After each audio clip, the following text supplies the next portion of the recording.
Numa manhã de outono, no Vale do Paraíba, quando a névoa ainda cobria os cafezais como um véu cinzento e o sol mal acordava atrás das serras azuladas, a vida de uma mulher simples estava prestes a mudar de direção por causa de uma coisa absurdamente pequena. Uma canção cantada em voz baixa para ninguém. Ana Luísa Cardoso não sabia que estava sendo observada. Nunca soube, a maior parte da vida, que era digna de ser observada. A Sociedade de São Benedito das Pedras havia tratado de garantir isso, repetindo por anos a história da moça marcada. Marcada literalmente, porque havia uma mancha de nascença cor de vinho abaixo da orelha esquerda. E naquele mundo de superstições guardadas com o mesmo cuidado com que se guardam joias de família, aquilo era suficiente para fazer de uma pessoa um aviso ambulante. O pai morreu. Culpa dela. O noivo foi embora. Culpa dela. A mãe adoeceu. Culpa dela, naturalmente. Sempre dela.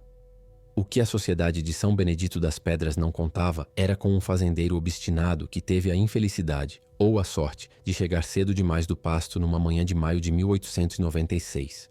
Você já sentiu que o mundo havia decidido quem você era antes mesmo de te dar a chance de mostrar quem você poderia ser?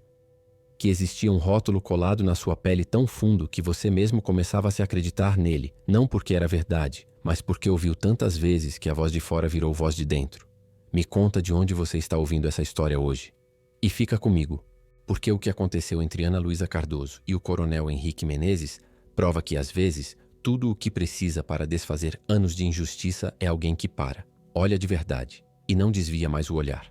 O Brasil de 1896 era um país que ainda não sabia muito bem o que queria ser. A República havia chegado 7 anos antes, carregada de proclamações e incertezas.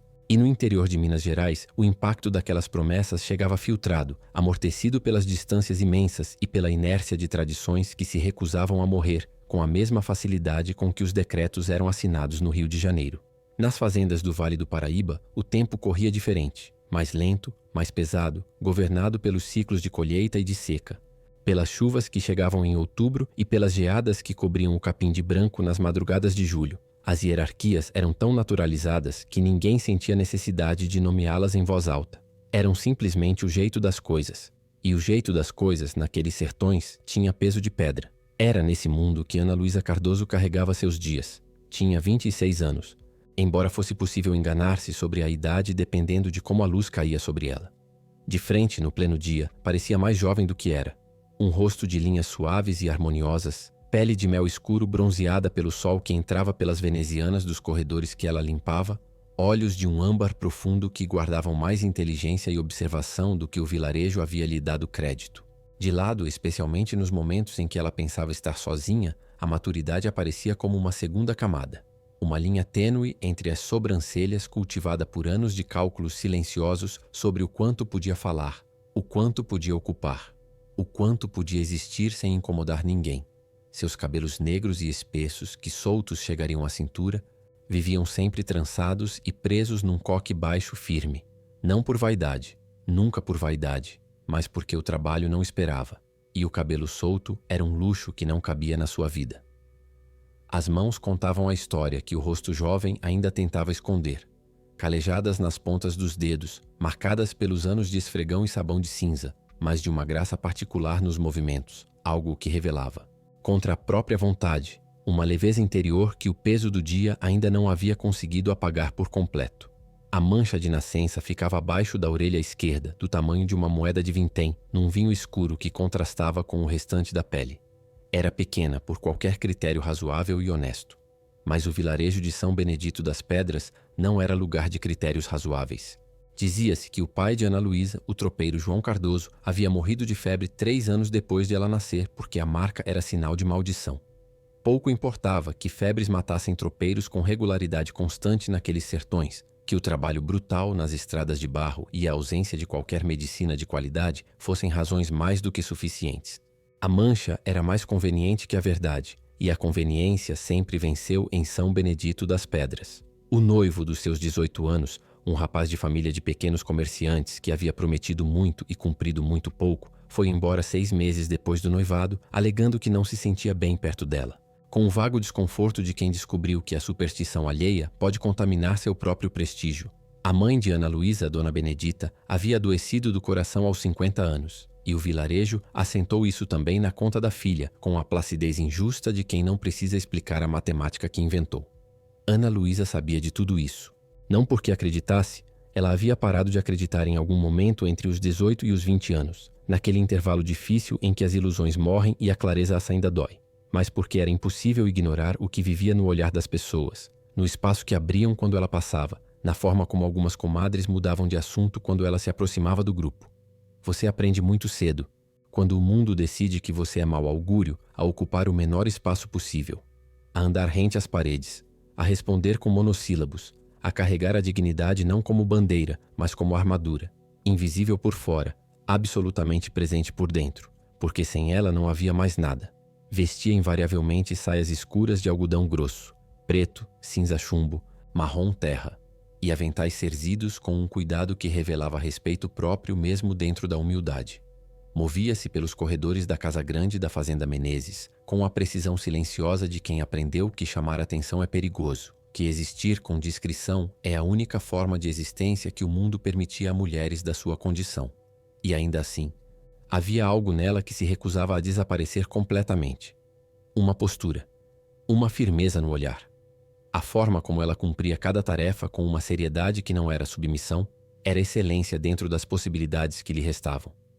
Trabalhava na fazenda Menezes desde os 22 anos, contratada pela necessidade urgente de comer e pagar o médico da mãe doente. E havia encontrado na casa grande um equilíbrio precário, mas suportável.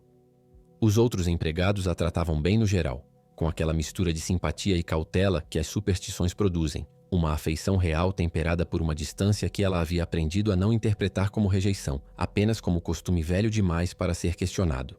O que não era possível ignorar, e nunca havia sido, era Dona Perpétua. Perpétua Barros de Menezes tinha 52 anos, e a rigidez de quem havia construído a própria identidade inteira sobre a capacidade de impor ordem ao mundo ao redor. Era a irmã mais velha do coronel Henrique. Chegara à fazenda 8 anos antes, após a morte da cunhada, sob o pretexto de ajudar o irmão no luto, e havia ficado com a solidez de uma pedra fundamental, convencida de que sua presença era indispensável para o funcionamento de tudo. Alta, de cabelos completamente grisalhos, sempre enrolados num coque impecável que não cedia nem no calor mais abrasador do verão, trajava roupas escuras de tecido fino, linho importado, algodão de boa qualidade, sempre bem passado, que proclamavam a cada dobra um status que ela defendia como território de guerra. Sua voz era grave e baixa, o que a tornava mais intimidante do que se gritasse. As palavras ditas em voz baixa precisam ser ouvidas com esforço, e aquele esforço cria uma atenção forçada que o grito nunca alcança.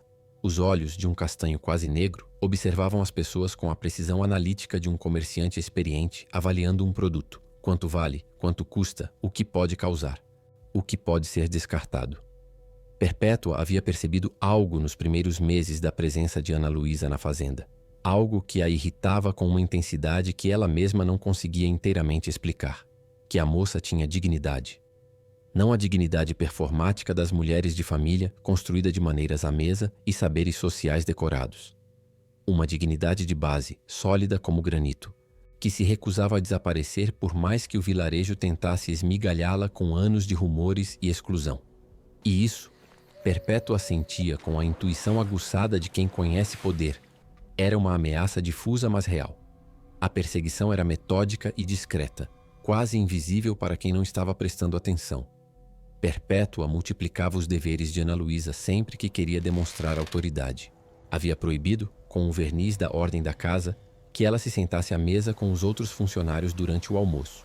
Nas reuniões das comadres que aconteciam na varanda da fazenda nos domingos, deixava cair, com o cuidado de quem planta sementes em solo muito fértil, comentários sobre Ana Luísa, que ela era acima de sua condição, que tinha um jeito que não é natural numa moça da origem dela, que o pai morreu cedo por algum motivo. Não precisava ser explícita. A insinuação trabalhava mais devagar e mais fundo do que a acusação direta. A aliada mais fiel era a inocência, a cozinheira velha da fazenda, que repetia cada rumor com a convicção santa de quem acredita estar prestando um serviço à comunidade. O impacto era diário e cotidiano, e invisível. Ana Luísa chegava ao trabalho de manhã com a cabeça baixa e saía no fim do dia com ela mais baixa ainda. À noite, no quarto pequeno que dividia com a mãe doente numa casinha alugada na beira da estrada vicentina, Às vezes chorava sem barulho, porque chorar com barulho também custava caro naquele mundo onde as paredes tinham ouvidos e a vulnerabilidade era moeda de troca entre os que não tinham outra moeda. E ainda assim, todas as manhãs ela levantava, prendia o cabelo, vestia a saia escura e o avental cerzido, e ia. O coronel Henrique Barros de Menezes tinha 42 anos e o porte inconfundível de quem cresceu carregando o peso real. Não o peso das obrigações sociais, esse todos carregam, mas o peso da terra, da madeira, do couro curtido, do trabalho físico verdadeiro que molda os ombros de um modo que nenhuma alfaiataria consegue imitar. Largo, de uma presença que preenchia um cômodo sem precisar de movimento ou discurso, tinha o rosto marcado pelo sol do Cerrado Mineiro, com as linhas que fazem um rosto bonito da juventude tornar-se um rosto interessante na maturidade, sulcos nos cantos dos olhos, uma seriedade permanente na boca que não era tristeza, mas escolha. Os primeiros fios brancos infiltrando-se com elegância nas têmporas do cabelo castanho. Os olhos eram escuros, quase negros à luz artificial, e tinham aquela qualidade rara dos olhos que realmente observam. Pareciam registrar mais do que as pessoas percebiam estar sendo registrado. Era viúvo. 8 anos de viuvez de um casamento arranjado pelas famílias que havia sido, na mais generosa das avaliações, uma convivência respeitosa entre dois desconhecidos que nunca se tornaram próximos o suficiente para serem amigos de verdade. Não havia mágoa no luto.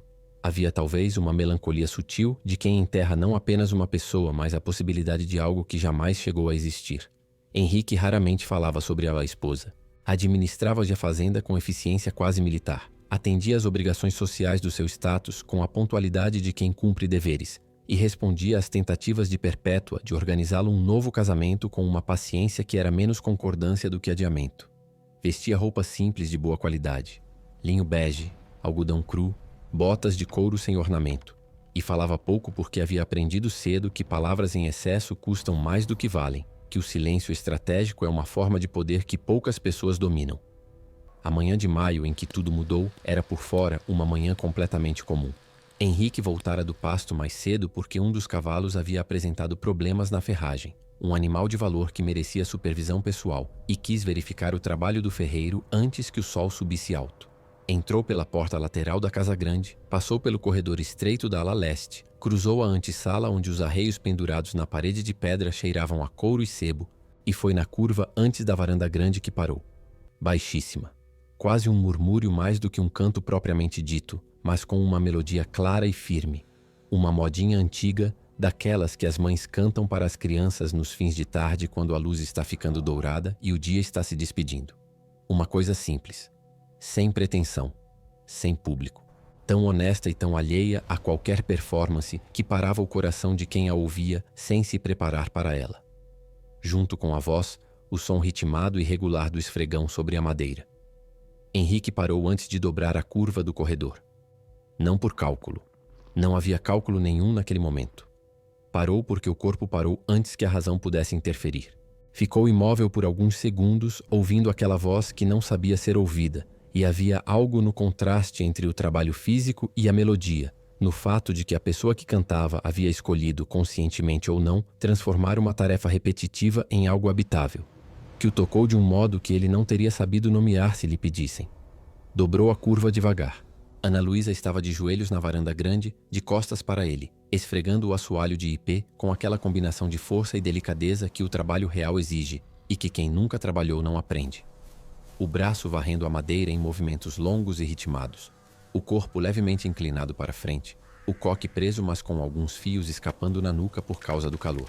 A luz da manhã entrava oblíqua pelas venezianas entreabertas, ainda dourada e fraca como a luz do nascente, e pegava nos cabelos dela de um jeito que Henrique notou sem querer notar, sem intenção nenhuma. Ela cantava para ninguém, para si mesma, com aquela despreocupação absoluta e completa de quem não sabe, não suspeita sequer, que existe uma plateia.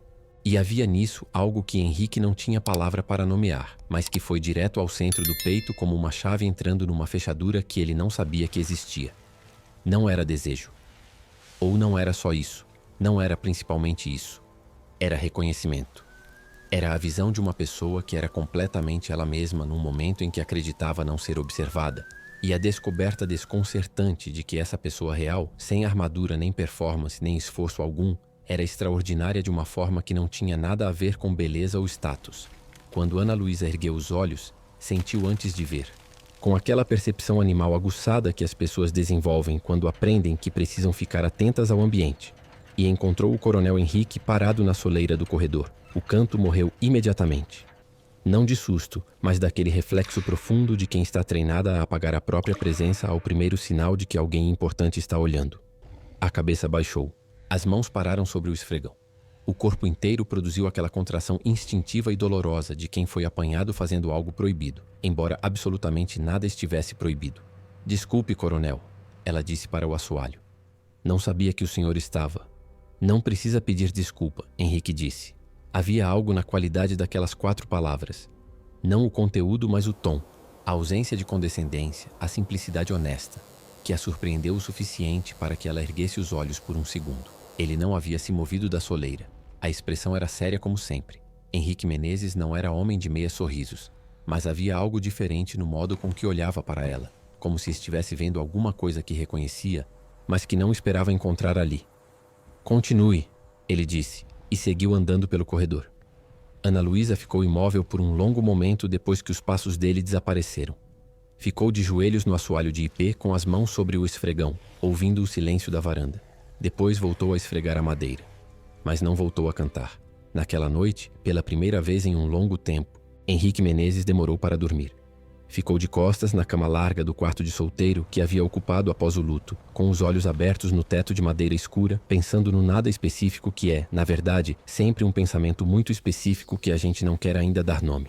No café da manhã do dia seguinte, ele pediu que servissem na varanda grande. Ana Luísa não era tola. Essa era a coisa que as pessoas de São Benedito das Pedras raramente consideravam, porque é muito mais fácil tratar alguém como invisível quando você não acredita a ela inteligência suficiente para perceber o que está acontecendo ao redor. Ela percebeu. Percebeu quando o coronel começou a aparecer nos corredores onde ela trabalhava com uma frequência que não combinava com a rotina de nenhum fazendeiro que ela conhecia. Percebeu quando ele pediu por 3 manhãs seguidas que servissem o café na varanda. Exatamente a varanda que ela limpava no período da manhã, como qualquer pessoa da fazenda sabia. Percebeu, com um frio no estômago que era parte esperança e parte terror em medidas iguais, que aquilo podia significar coisas muito diferentes dependendo do tipo de homem que ele era. E ela havia aprendido, da forma mais cara possível, que os homens poderosos raramente escolhem mulheres como ela para amar. A resistência dela não era arrogância. Era memória. Era o noivo dos 18 anos que havia partido depois de prometer. Era os olhares que ela conhecia de cor. Os olhares que veem uma mulher de condição baixa e calculam o que pode ser obtido sem o custo do respeito. Era a voz de Perpétua ecoando nos corredores da sua cabeça como um sino que não para, acima de sua condição. Era toda uma vida de aprendizado sobre o preço de acreditar em coisas que o mundo decidiu que não eram para você. Por isso, quando Henrique deixou sobre o parapeito da janela da ala leste, onde ela trabalhava todas as terças e quintas, um volume de poemas de Castro Alves encadernado em couro escuro, sem bilhete, sem assinatura, mas com uma flor de ipê amarela presa entre as páginas. Ana Luísa ficou parada diante do livro por um tempo longo demais para ser indiferença. O ipê amarelo era a árvore que florescia na entrada da fazenda, a que ela passava todas as manhãs ao chegar. Era impossível que fosse coincidência. Ela pegou o livro. Levou para casa naquela noite, envolto no avental, como se precisasse protegê-lo ou proteger-se dele. Ela não saberia dizer qual dos dois. Leu 3 páginas antes de perceber que estava sorrindo e parou de sorrir com a disciplina de quem aprendeu que a esperança é cara. Na manhã seguinte, devolveu o livro ao parapeito, fechado, com a flor ainda dentro. Um não que era também uma pergunta, porque ela ainda precisava saber o tipo de homem que ele era antes de abrir qualquer porta. O livro desapareceu do parapeito. 2 dias depois, outro apareceu. Um volume de contos de Machado de Assis, com uma folha de erva doce entre as páginas desta vez, como se ele tivesse entendido a pergunta e estivesse respondendo: tenho paciência, como se estivesse dizendo sem palavras: não tenho pressa, mas também não vou parar. Perpétua, que tinha os olhos afiados de quem cataloga o mundo como ameaça potencial a ser neutralizada, percebeu os movimentos do irmão antes que qualquer outra pessoa na fazenda. Havia algo na forma como Henrique circulava pela casa nos últimos dias, uma leveza mínima, quase imperceptível, mas que ela conhecia desde que ele tinha 6 anos e ela 12, que acendeu um alarme que não precisava de explicação mais detalhada. Agiu com a velocidade e a frieza cirúrgica de quem treinou a vida inteira para defender um território. Primeiro contratou uma moça nova, a filha de um colono, eficiente e sem história complicada, para assumir a limpeza dos aposentos de Henrique e da ala leste, retirando Ana Luísa daquela proximidade sob o pretexto transparente de reorganização do serviço doméstico. Segundo, inventou uma quebra de louça, uma xícara de porcelana francesa que alegou ter sido derrubada por descuido, e descontou o valor da quinzena de Ana Luísa sem apresentar prova alguma além da acusação dita com a autoridade de quem não precisa provar nada para ser acreditado. Ana Luísa pagou sem contestar, porque contestar custava mais. Terceiro, e mais calculado de tudo, escreveu cartas. 5 delas para as famílias mais influentes dos arredores, com aquela caligrafia impecável e controlada que era sua marca.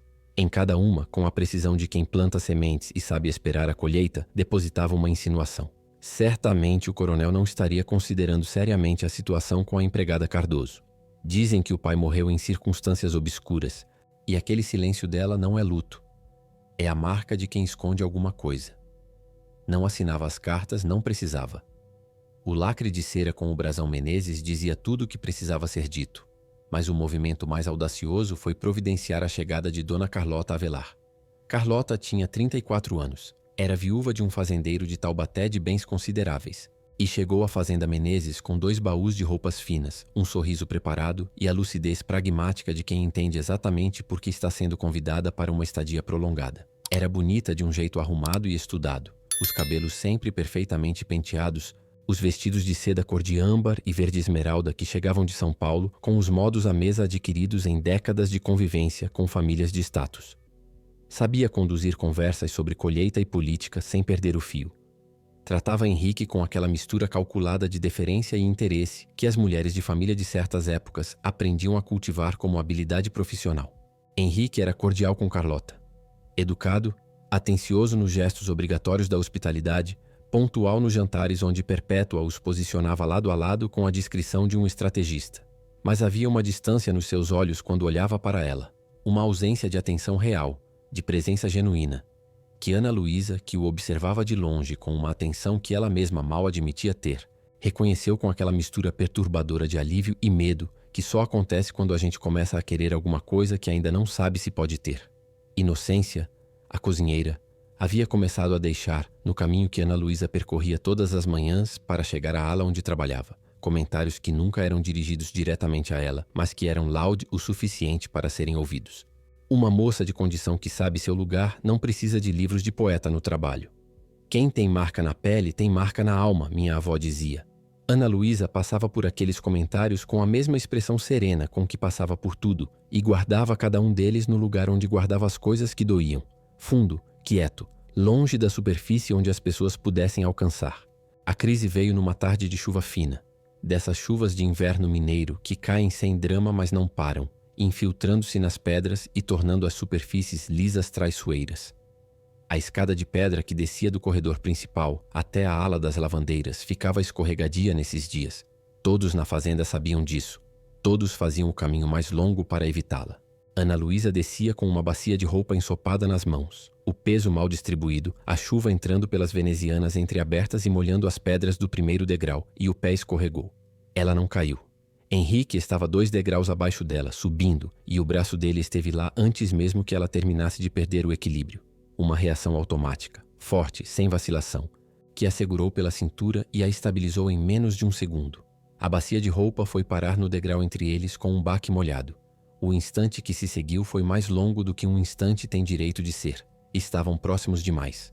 A chuva batia nas venezianas. O corredor estava vazio. Ela sentiu o cheiro de couro e erva do campo que era nele. E ele sentiu sob as mãos a rigidez do corpo dela. Não de surpresa, mas de preparação, do reflexo automático de quem aprendeu que a proximidade com um homem poderoso precisa ser administrada com cuidado. Nenhum dos dois se moveu pelo tempo de 3 respirações longas. "A senhorita está bem?" Henrique perguntou com a voz que tinha quando falava com os cavalos mais nervosos. Baixa, sem aresta, sem pressa nenhuma. "Estou", Ana Luísa disse. E depois, sem calcular, sem a filtração habitual que colocava em todas as palavras antes de deixá-las sair. "O senhor não deveria se preocupar comigo." Ele não largou o braço imediatamente. Ficou um momento olhando para ela com aquela concentração que ela havia aprendido a ler como atenção real. Não frieza. "É o único cuidado que não me custa esforço", ele disse. Ana Luísa ficou com aquelas palavras por um segundo, que era demasiado longo para ser natural. Depois abaixou os olhos, recolheu a bacia, agradeceu em voz baixa e seguiu descendo. Mas não mais com a mesma cabeça que havia descido com o dia inteiro até ali. A vulnerabilidade que ela havia guardado com tanto cuidado por anos estava começando a rachar de dentro. Não porque ele fosse encantador ou grandioso. Ele era, na verdade, deliberadamente simples. E era justamente essa simplicidade que desarmava, porque é muito mais difícil se defender da honestidade do que da sedução. Era o jeito com que ele ouvia. O jeito com que olhava sem catalogar. O livro com a flor de ipê, sem assinatura, sem cobrança, sem expectativa escrita por trás. Naquela noite, Ana Luísa tirou a trança do cabelo. O que raramente fazia antes de dormir, porque o ritual de soltar o cabelo parecia exigir que houvesse algo para celebrar.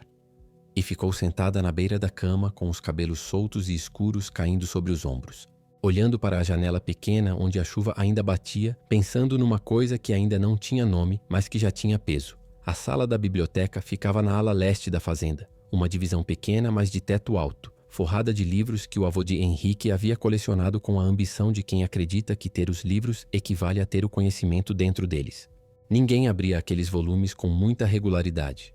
O trabalho da fazenda não deixava muito espaço para as meditações que a leitura exige, mas o espaço tinha um cheiro de papel envelhecido e madeira de cedro que era, por si mesmo, uma forma de companhia. Uma única janela grande dava para o jardim dos ipês, e a luz da tarde entrava oblíqua por ela, dourada e espessa, transformando o pó suspenso no ar em constelações microscópicas que flutuavam sem destino. Ana Luísa entrou procurando silêncio. O dia havia sido longo e Perpétua havia passado a tarde inteira com aquela presença vigilante que consumia o ar dos ambientes, e ela precisava de um momento sem olhos nela antes de enfrentar o caminho de volta para casa. Encontrou Henrique de pé junto à janela, as mãos para trás olhando para o jardim. Ela recuou um passo. Ele se virou antes que ela conseguisse sair. "Não precisa ir", ele disse. A voz estava diferente daquela tarde. Mais baixa, desprovida de qualquer comando. Apenas honesta. "Eu também vim me esconder um pouco." A confissão era inesperada demais para não desarmá-la. Homens como ele não confessavam que precisavam se esconder de nada. Ana Luísa hesitou na soleira por um momento. Depois entrou. Fechou a porta com suavidade. Ficou junto às estantes, ele junto à janela, e o silêncio entre eles foi preenchido pela chuva fina que havia voltado a cair lá fora. Uma chuva de tarde que amolecia as bordas de tudo. "Dona Carlota vai embora amanhã", Henrique disse, depois de um tempo. Ana Luísa não respondeu. Não era uma pergunta. "A Perpétua vai trazer outra", ele continuou. "Sempre traz. Ela acredita que é o que precisa ser feito, e por muito tempo eu deixei porque não havia razão suficiente para contrariar." Uma pausa que durou o tempo de 2 respirações. "Agora há." O coração de Ana Luísa bateu de uma forma que ela não havia autorizado. "Isso não é prudente", ela disse com a firmeza de quem tenta manter uma parede que sente afundando sob os pés. "Não", ele concordou. Mas a prudência nunca me disse uma única coisa verdadeira. Ficaram em silêncio por um momento. Depois, porque havia algo no peso daquela sala e daquela luz que dissolvia certas proteções, Ana Luísa disse o que não havia dito a ninguém em anos. Talvez nunca havia dito em voz alta para ninguém. "Eles dizem que eu trago má sorte. Dizem desde que nasci. E por mais que a gente saiba que não é verdade." Ela parou. Recomeçou. Em algum momento a voz de fora vira a voz de dentro. E daí é difícil saber o que é real e o que é só o que você ouviu tantas vezes que acreditou. Henrique não respondeu imediatamente.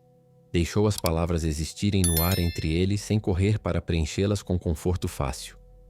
"Dizem muita coisa nesse vale", ele disse finalmente. "A maior parte das coisas que dizem aqui existe para manter as pessoas nos lugares em que outros escolheram para elas. Não para dizer a verdade. O senhor diz isso porque nunca foi o alvo." "Não", ele disse. "Mas vi de perto o que fazem com quem é." Havia algo na qualidade daquela resposta. O reconhecimento sem romantização, a seriedade sem performance, que chegou a ela de um modo diferente de qualquer coisa que havia recebido antes. Ele não estava dizendo que entendia. Estava dizendo que via. E ver, às vezes, é o ato de respeito mais alto que existe. Henrique se afastou da janela. Caminhou até ficar a alguns passos dela, próximo o suficiente para que o que dissesse seguinte chegasse apenas a ela. "Eu olhei para você naquela manhã", ele disse, "e não vi mau augúrio nenhum. Vi uma mulher cantando enquanto trabalhava, como se o trabalho fosse cantável. Como se ainda houvesse dentro dela alguma coisa que o mundo não havia conseguido extinguir. Fez uma pausa pequena. Isso não é maldição, Ana Luísa. É raro. E eu passei tempo demais nessa vida sem encontrar nada raro. Ela sentiu algo quebrar silenciosamente dentro do peito. Não de dor, do tipo de alívio que vem quando você carrega um peso por tanto tempo que seus músculos aprendem o formato dele.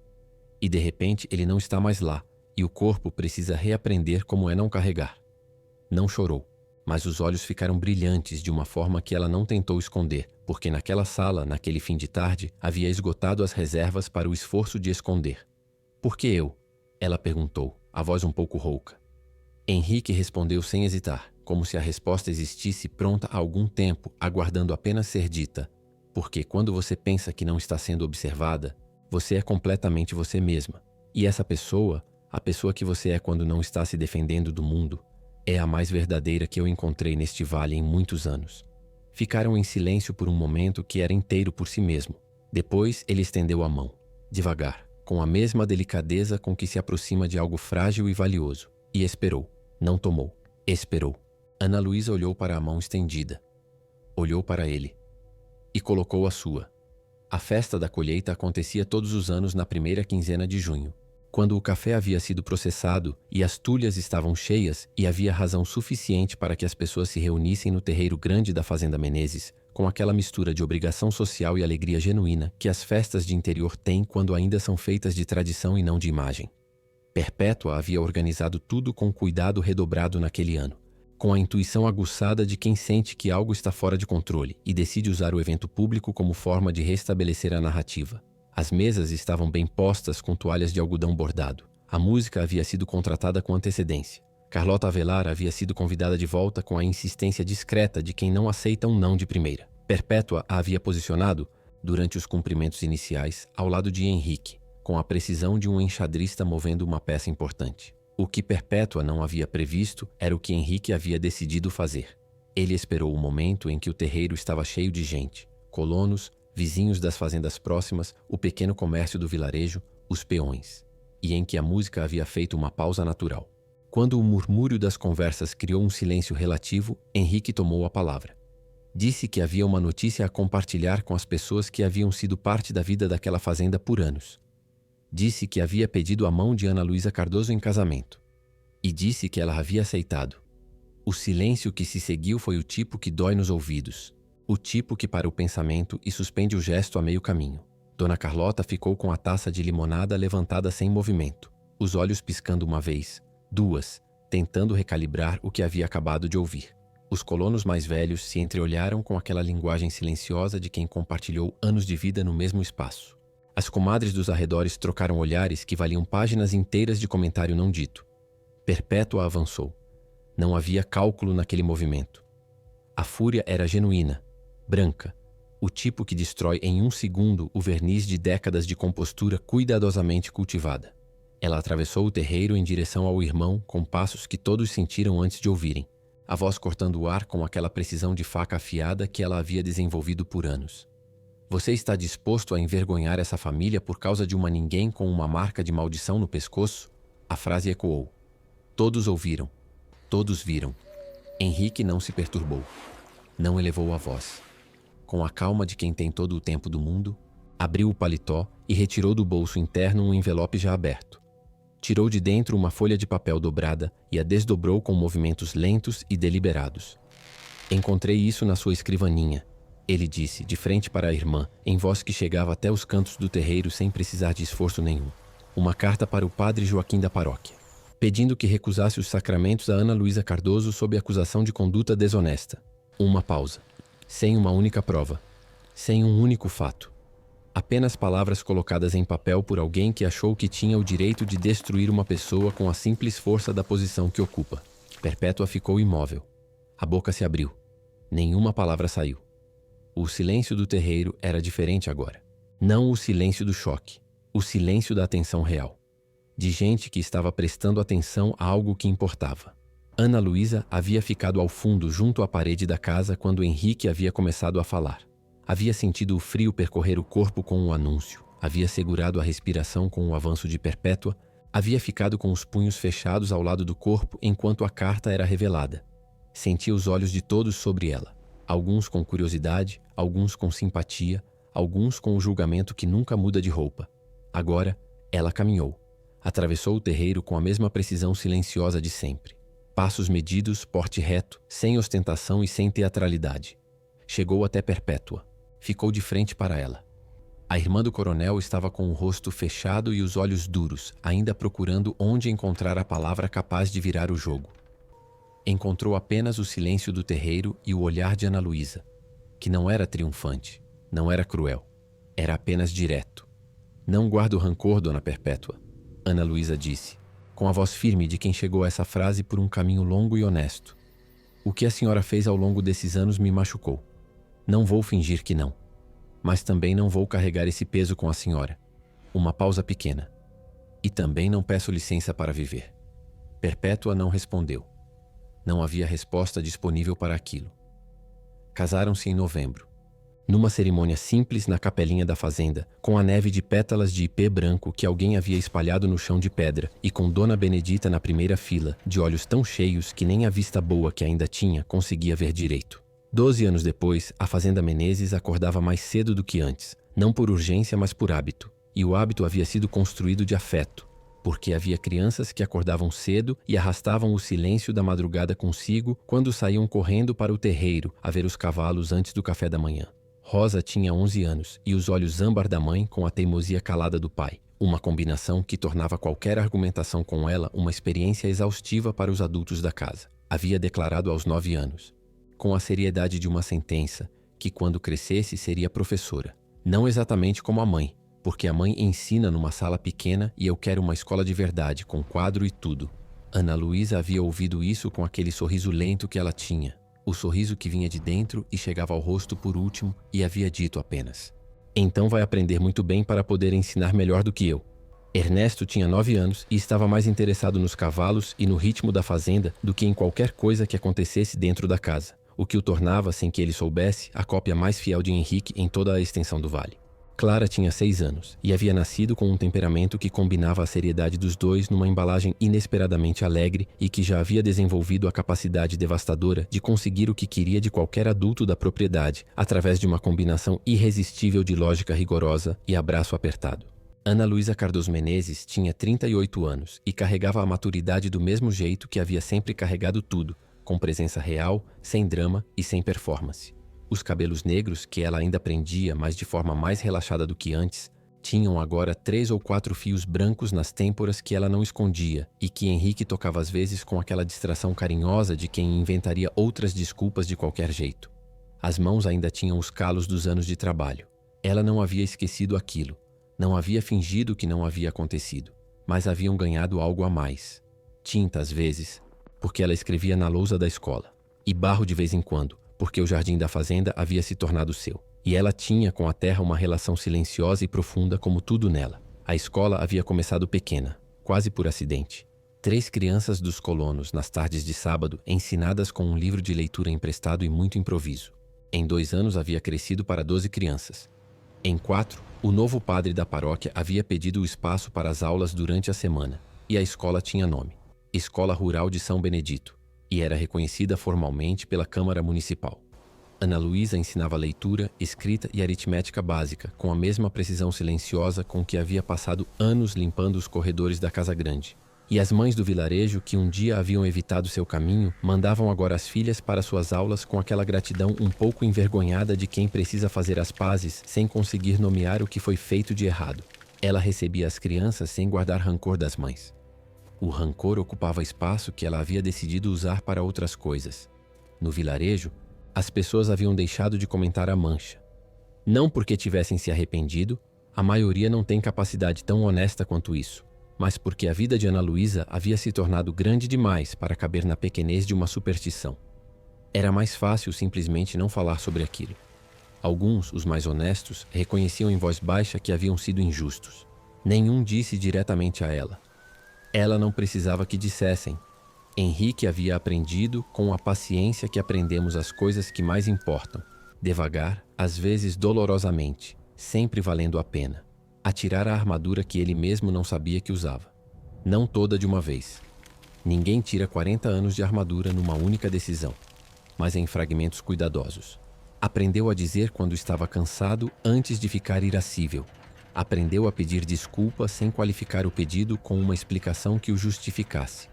Aprendeu que o silêncio entre dois seres que se escolheram pode ser um dos sons mais bonitos do mundo. Com 54 anos, tinha o mesmo porte e o mesmo cabelo que havia cedido mais ao branco. E quando olhava para Ana Luísa, o que ainda fazia com a mesma atenção concentrada de quem vê algo que não quer perder de vista, havia nos olhos escuros a clareza tranquila de um homem que finalmente acertou o que tinha a acertar. Perpétua havia ido morar com uma prima em Pouso Alegre no inverno de 1897, 6 meses após o casamento. Depois que a convivência havia se tornado impossível de ser mantida com qualquer dignidade para os dois lados. Viveu os anos restantes num azedume quieto que foi por si mesmo uma pena longa demais para caber em qualquer tribunal. Raramente visitada pelos sobrinhos que haviam crescido sem necessitar dela, nunca perdoada pela sua própria consciência, morreu em 1908 com a postura ereta até o fim e a paz que a rigidez nunca consegue encontrar. Na última tarde daquela primavera de 1908, Henrique e Ana Luísa sentaram na varanda grande, a mesma varanda de ipê onde tudo havia começado, onde ela havia cantado sem saber que era ouvida. Ele tinha a mão sobre a dela. Ela tinha a cabeça recostada no seu ombro, os olhos abertos no jardim onde os ipês haviam florescido amarelo intenso, e os netos das árvores velhas derramavam flores sobre a terra escura da fazenda. No terreiro lá embaixo, Rosa perseguia Ernesto em torno das mangueiras, enquanto Clara tentava ensinar ao cachorro velho um truque que ele se recusava com elegância a aprender. "Você ouviu?", Ana Luísa disse de repente, sem preâmbulo. Era uma constatação. Henrique demorou 1 segundo para entender do que se tratava. Depois respondeu: "Ouvi. Naquela manhã. E não foi embora. Por que iria?" Ela ficou em silêncio por um momento. Depois sorriu. Aquele sorriso que vinha de dentro e chegava ao rosto por último, o mais honesto que ele havia visto em toda a vida. De repente, ela disse: "Tudo mudou." No jardim, o vento trouxe uma última chuva de flores amarelas sobre a terra da fazenda, e o cheiro de terra molhada que era para os dois simplesmente o cheiro de casa. Às vezes, a vida nos ensina que o pior que pode acontecer a uma pessoa não é perder o que tem, mas ser convencida de que nunca foi digna de ter nada. Foi isso que tentaram fazer com Ana Luísa Cardoso durante anos, não com violência aberta, mas com o tipo de erosão silenciosa e cotidiana que constrói uma prisão invisível. Uma insinuação por vez, um olhar por vez, uma superstição por vez, até que a gente começa a acreditar que a cela é o mundo todo e que nunca houve portas. Mas ela ensinou com a teimosia quieta e obstinada que era sua maior herança do pai tropeiro, que dignidade não é um prêmio que a sociedade entrega quando você se comporta direito. É uma postura que você escolhe manter todos os dias, mesmo quando custa caro demais, porque sem ela não sobra nada de você que vale a pena salvar. E Henrique nos lembra que algumas vezes o amor começa não com uma declaração ou um gesto grandioso, mas com o ato simples e absolutamente revolucionário de parar, olhar de verdade e não sair correndo do que vê. Juntos, eles fizeram a coisa mais subversiva que 2 seres humanos podem fazer num mundo que os cataloga e classifica por nascimento e marca e condição. Escolheram um ao outro com clareza total, sem pedir permissão e sem recuar. Se essa história tocou seu coração, me conta o que você sentiu. Teve alguma cena que te emocionou mais? Alguma frase que você vai guardar com você? E se você chegou até aqui, escreve a palavra IP nos comentários. Assim eu vou saber que você acompanhou Ana Luísa até o final e que, assim como ela, você acredita que a verdade de uma pessoa vale mais do que qualquer rótulo que o mundo tente colar nela. Não esqueça de deixar seu like, se inscrever no canal se ainda não fez e compartilhar essa história com alguém que precisa ouvir que ser autêntico nunca é fraqueza. É a maior coragem que existe. E se você curte histórias como essa, cheias de emoção verdadeira e amor que transforma, dá uma olhada nas outras narrações nas tarjetas. Tenho certeza que você vai amar. Obrigada por estar aqui. Até a próxima história.